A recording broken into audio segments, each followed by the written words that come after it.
সাক্ষ্যকে arrest করতে এসে বিয়ের মণ্ডপে সাক্ষ্যের দেয়া প্রমাণ দেখে উল্টো ওই চৈতিকে অ্যারেস্ট করে নিল অফিসার। হ্যাঁ বন্ধুরা, ভোলে বাবা পার্কারেগা ধারাবাহিকের আগামী চমকে আমরা ঠিক এমনটাই দেখতে চলেছি।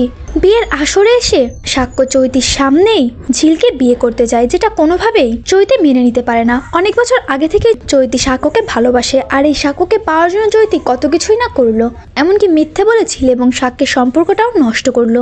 তবে আজ যখন সাক্ষ্যের সামনে সবটা পরিষ্কার হয়ে গেল, তখন সাক্ষ্য নিজেই ওই চৈতিকে ফেলে ঝিলকে বিয়ে করতে চায়। এদিকে চৈতি এই নিয়ে বেশি বাড়াবাড়ি করলে সাক্ষ্য সকলের সামনে প্রমাণ করে দেয় যে চৈতি ঠিক কি বাড়াবাড়ি করেছে, কিভাবে ঝিলের বিরুদ্ধে নোংরামি করেছে।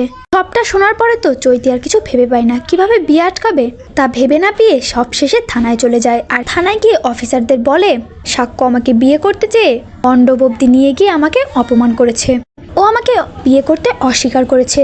অফিসার তখন বলে আমরা তো আগে সেখানে যাব, আসল সত্যিটা যাচাই করব, তারপর না হয় ওনাকে আমরা অ্যারেস্ট করতে পারবো। এরপরেই অফিসাররা সকলে মিলে বিয়ের মণ্ডপে গিয়ে পৌঁছায়, আর সেখানে গিয়ে সবটা জানতে চাইলেই সাক্ষ্য সকলকে সব সত্যিটা জানায় এবং প্রমাণ সহ দেখায়। চিৎকার করে সকলের সামনে বলে ওঠে আমাকে অ্যারেস্ট করতে হলে তো আগে চৈতিকে অ্যারেস্ট করতে হবে, কেননা আমি বিয়েটা ভাঙার আগে ও একটা মেয়েকে মিথ্যে বলে তার বিয়েটা ভেঙেছে, তাহলে এই দায়ে আগে ওকে অ্যারেস্ট করতে হবে।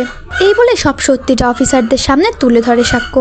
এরপর একে একে সাক্ষ্য সবটা বলতে থাকে যে কিভাবে সে নিজের কথার জালে ঝিলকে আটকে তাকে দিয়ে জোর করে ডিভোর্স দিতে বাধ্য করেছে, এমনকি তাকেও মিথ্যে কথা বলেছে চৈতি। সাক্ষ্যকে ঝিলের বিরুদ্ধে অনেক কথা বলে সাক্ষ্যকে রাজি করিয়েছে ডিভোর্স দিতে। সাক্ষ্য চায়নি ঝিলকে ডিভোর্স দিতে, চৈতির বাড়াবাড়ির জন্য ঝিল নিজেই ডিভোর্স দিয়েছে সাক্ষ্যকে।